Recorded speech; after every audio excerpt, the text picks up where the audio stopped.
Families are gathering in our nation's capital this week, calling for the release of their loved ones. And one of those included Ruby Chen, the father of IDF soldier Itay Chen, who was killed and his body is still being held hostage by Hamas terrorists. Ruby joins us now. Ruby, thank you so much for taking the time today. First off, how are you and the other families holding up? Yeah, thanks, Anna, for having me. We are a U.S. citizen. Itay is a U.S. citizen. Just wanting to clarify, we were notified by intelligence that he most likely did not survive on October 7th, but there is no evidence, not physical, and not any acknowledgement by Hamas that is indeed his status. So we still have some glimmer of hope that it might come out in a different way. So pray with us that indeed that is the case for Itay and my family. To the question itself, we met the Secretary of State yesterday, and we sensed the disappointment. I, believe that 6 months into this administration, the president had a very clear vision what he saw for the Middle East, which is ending conflicts and bringing prosperity that the people in the region could enjoy, as well as the U.S. economy. And for whatever reason, that has not happened. Yes, Hamas have been difficult, but if you want to look as well, where has the blocking been? I would also argue that the fact that the deal that is being discussed is a partial deal actually is hurting the United States in carrying out its vision. And I would ask this administration, what is the strategic goals that you see for the Middle East, and go backwards? And it might be that the way to get there is getting a deal for all the hostages and ending the war.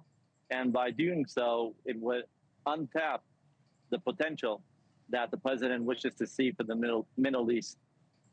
Yeah, well, it's really bittersweet to see some of these families there, and we see Keith Siegel and Aviva Siegel. I'm not sure if you can see what I'm seeing right now, but former terrorist hostages themselves.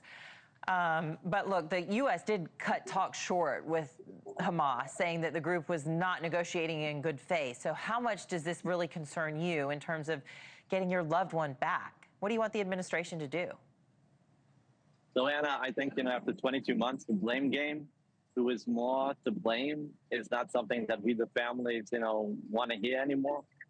I think that as a U.S. citizen, this administration has an obligation to my family. I'm a U.S. taxpayer.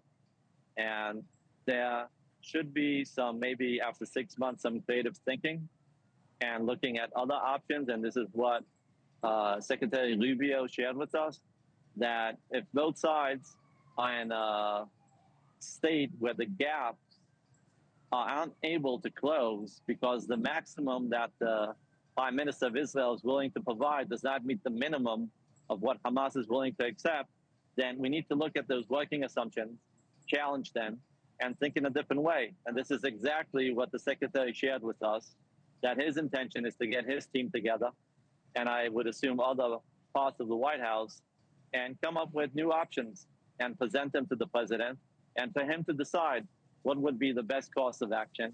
And I do hope that within those reshuffling of the cards that are existing on the table, there's also a way to get my son, a U.S. citizen, out of captivity, and hopefully we have an ending to this tragedy that we've been in. And just looking at the pictures about Gaza, just want to say, we are all children of God. There's no competition on pain. We are all suffering. And I think that the president has so much unique capital, political capital, that he gained because he delivered and changed the Middle East for decades. And everyone in the Middle East are willing to listen to this president. And I think that window of opportunity needs to be utilized and needs to be acted on. And I do hope that the administration does execute on a plan that A, brings out these U.S. citizens out, and B, brings peace to the region as the president wants to see.